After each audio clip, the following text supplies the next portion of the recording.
Ei, turma, tudo bem? Terceiro ano, hoje iremos fazer uma revisão muito legal de geografia. Se prepare e anotem todas as partes importantes em seu caderno para ficarem joia para a prova, ok? Para darmos início então a essa revisão, vamos relembrar o que é paisagem? Ela tem a ver com os agentes internos que modificam a paisagem. Agora eu quero que vocês leiam comigo. Paisagem é um conceito que se refere a tudo que podemos perceber utilizando os nossos 5 sentidos. Lembram disso? Portanto, todo o ambiente terrestre pode ser considerado como uma paisagem. O caos do centro de uma grande cidade, o espaço de uma fazenda ou a área de um bosque.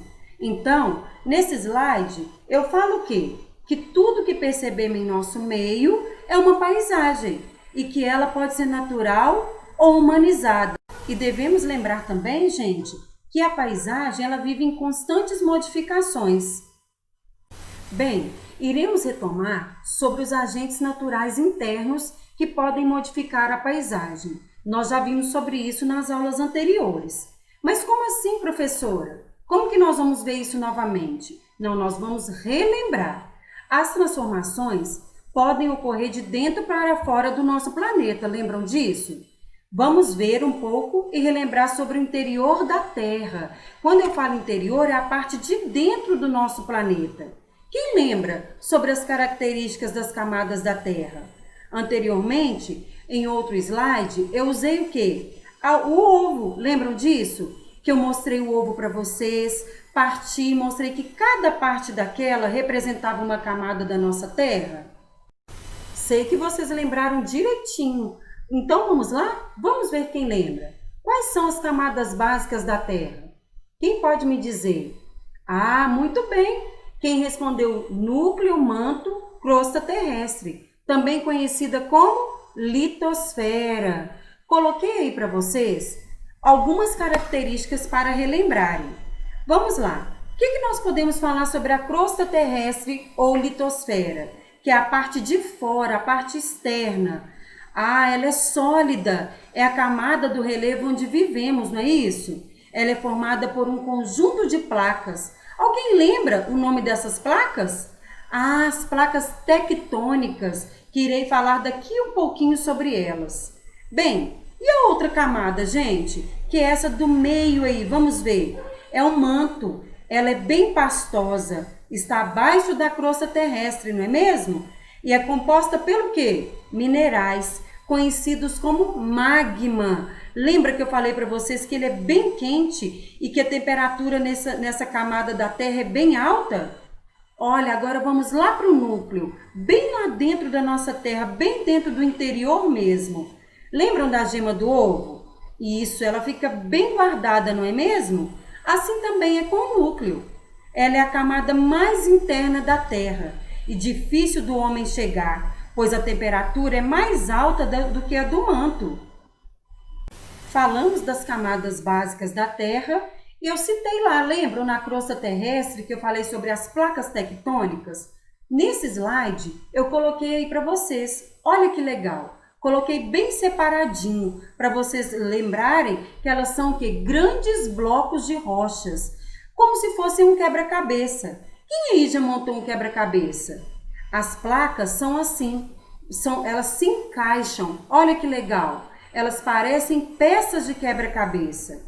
A camada da crosta terrestre é formada por esse conjunto de placas e elas boiam e flutuam sobre o manto.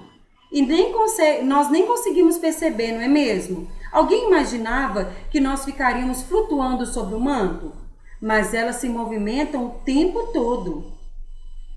Essa imagem, ela nos mostra que quando as placas se movimentam, ao se deslocarem sobre o manto, as placas podem se encontrar. Olha ali para vocês verem na setinha azul. Elas se encontraram e quando é uma força muito grande, pessoal. E aí o magma que está lá embaixo na outra camada, ele começa a se expelir. E aí formam as montanhas. É muito legal isso, não é? Em algumas regiões acontecem o quê? As erupções, que são os vulcões. E também é importante lembrar sobre os agentes internos que eles, através das placas tectônicas, podem provocar os tremores que são percebidos aonde? Na superfície da Terra, na parte externa.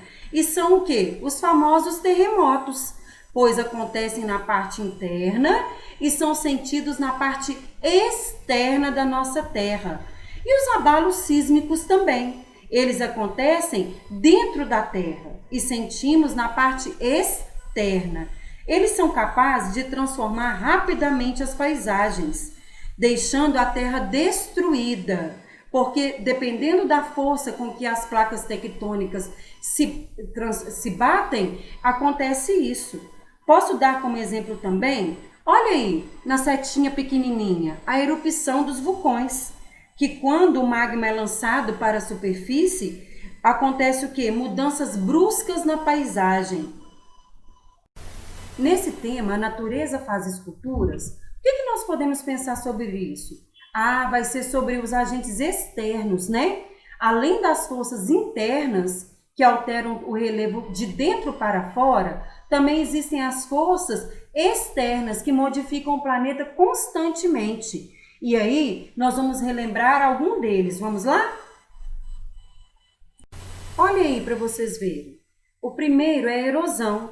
A erosão nada mais é que a ação do vento e da água. E o que ela provoca? O desgaste e o transporte da rocha e do solo, deixando, pessoal, olha lá, o estrago grande na região. Mas e os ventos? O que podemos falar deles, gente?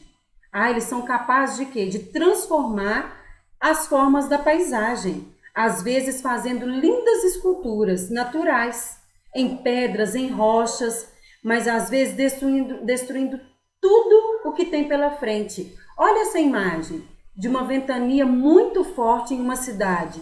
Saiu destruindo tudo.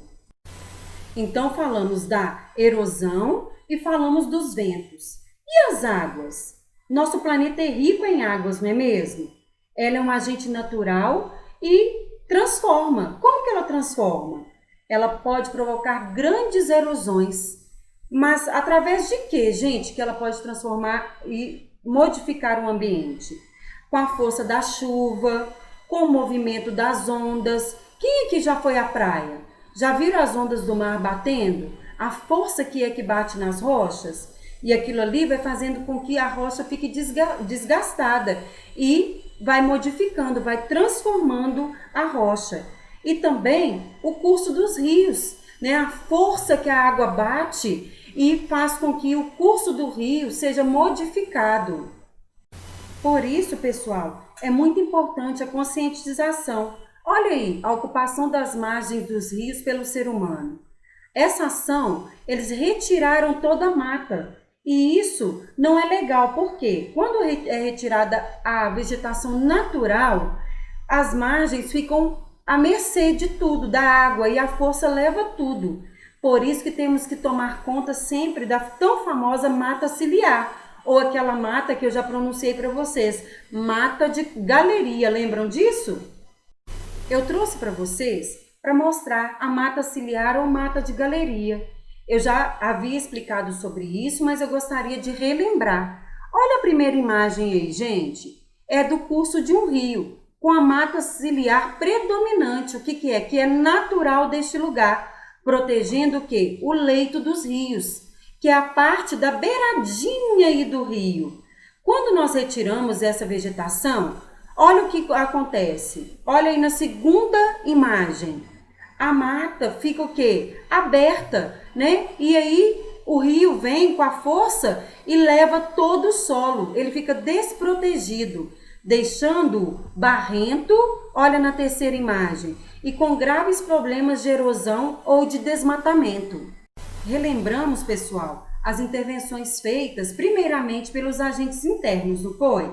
Depois nós vimos a intervenção dos agentes externos com a natureza. E agora vamos relembrar a intervenção humana, que também será na modificação do relevo. O que irá levar? O que irá causar? Pessoal, com o crescimento da população, o que aconteceu? Os homens foram tomando conta de toda a natureza, não é mesmo?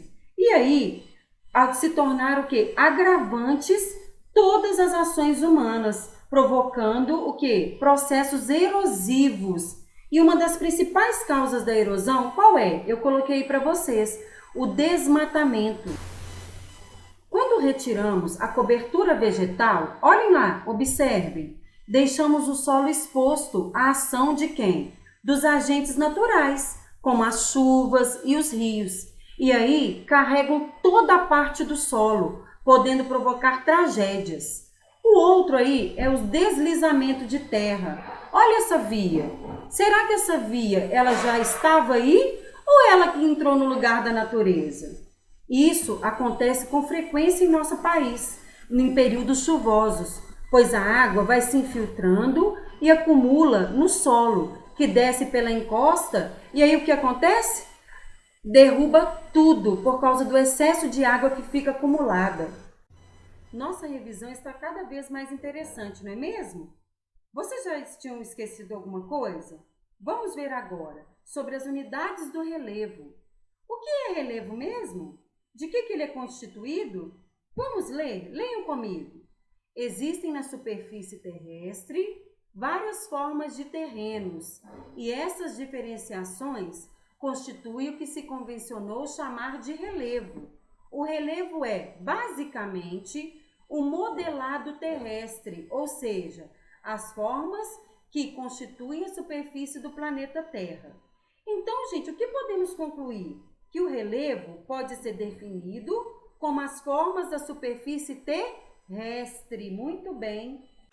Bem, aqui no Brasil, nós temos paisagens bem variadas. Se vocês viajarem por toda a parte, brasileira, vocês irão ver que cada uma parte tem um tipo de relevo. Por esse motivo, temos diferentes formas dele. Vamos ver algumas? Do nosso Brasil, principalmente, nós temos 3 principais: planaltos, planícies e depressões. Vamos falar um pouco sobre os planaltos? Bem, vamos lembrar, são áreas mais ou menos planas. E o que acontece? Onde a erosão é maior que o acúmulo de materiais. Geralmente apresenta o quê? Altitudes muito elevadas. Lembram disso? E as planícies, gente? É onde tem a acumulação de materiais. Nesse local é mais o quê? Propício ter erosão. Por quê? Porque ele acumula muito material. Geralmente, eles são extensos, mais ou menos planos e de baixa altitude. E aí? Olha, depressões, lembram disso? Bem, as depressões, elas são mais baixas em relação ao nível do mar ou às áreas vizinhas. Bem, estamos quase chegando ao fim da nossa revisão. Lembrando, pessoal, que é importante rever as aulas que já foram ministradas e fazer todas as atividades. Vamos lá, no capítulo 3, iremos ver agora as paisagens e suas diversidades, que eu citei aí sobre o capítulo 3. Como podemos perceber as mudanças, o cheiro, as diferenças dos elementos na paisagem? Sabem como? Quem que falou aí através dos sentidos?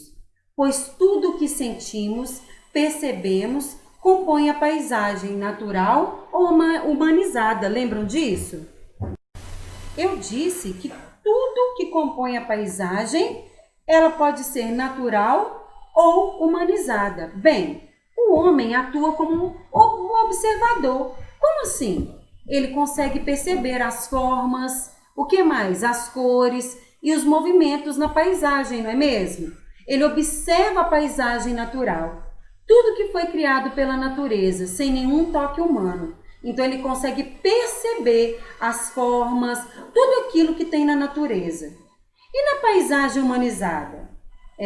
Essa daí, ela foi modificada para que o homem conseguisse viver e se manter através dos recursos do ambiente.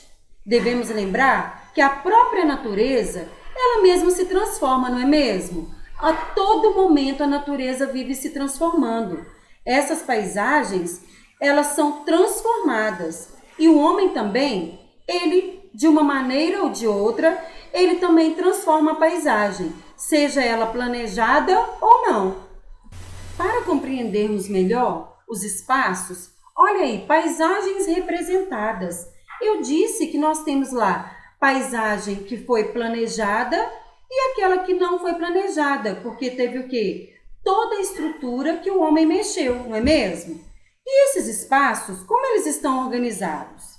Podemos usar vários elementos como detalhes em cada imagem para observar. E para isso temos recursos importantes que nos levam a conseguir representar tudo o que observamos em diferentes pontos de vista. Olhem essa imagem. Se você olhar, nós temos ali várias formas de observar. Temos um olhando de um lado, outro olhando de lado, o outro olhando para cima e o outro olhando para baixo, não é mesmo? Já vimos que as nossas observações, elas podem ser por meio da visão vertical, visão oblíqua, visão frontal, visão lateral ou horizontal. Então, podemos perceber de várias formas. Vocês lembram da posição e o que significa cada uma delas? Essa imagem, ela não é nova para vocês. Nós já a vimos em outro slide, não é? Nós temos a casa em várias posições. Vamos ver a primeira? Relembrar, na verdade, né, gente?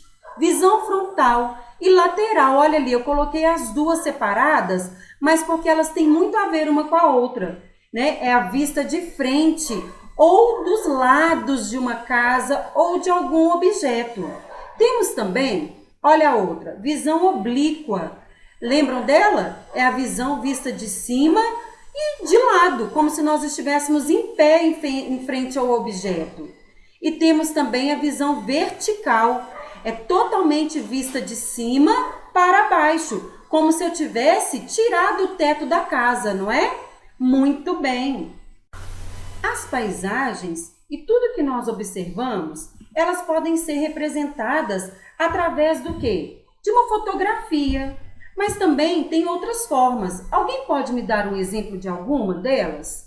Ah, muito bem! Olha aí, planta. Eu nem vou ler para vocês o que é. Lembram que a planta, ela facilita a representação e nos faz compreender e identificar os elementos que a compõem?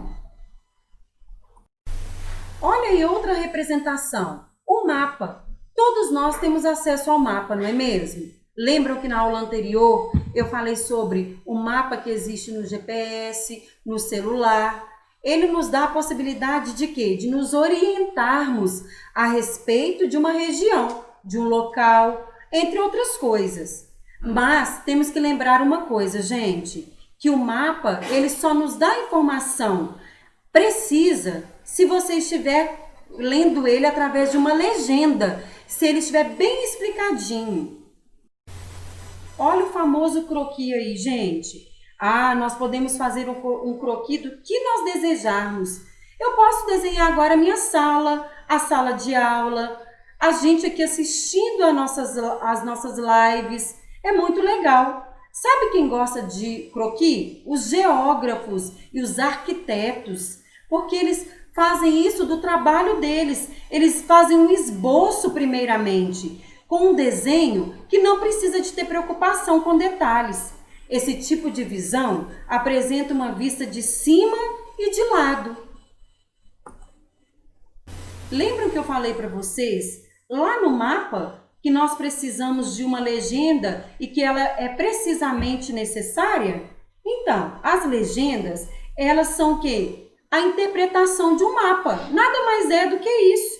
Facilitando o quê? A localização, a identificação de algo importante que existe naquele mapa. Olhem aí para vocês verem. Lembram que eu coloquei vários exemplos para vocês? Nós temos aí a identificação com pessoas, com bichinhos, não é? E isso daí é muito importante. Então, aprendam a ler o mapa, sempre olhando a legenda. Agora, mãos na massa, hein? Estudem bastante. Olha, façam as atividades de revisão para que estejam preparados para a nossa prova, ok? Um grande abraço, até a próxima!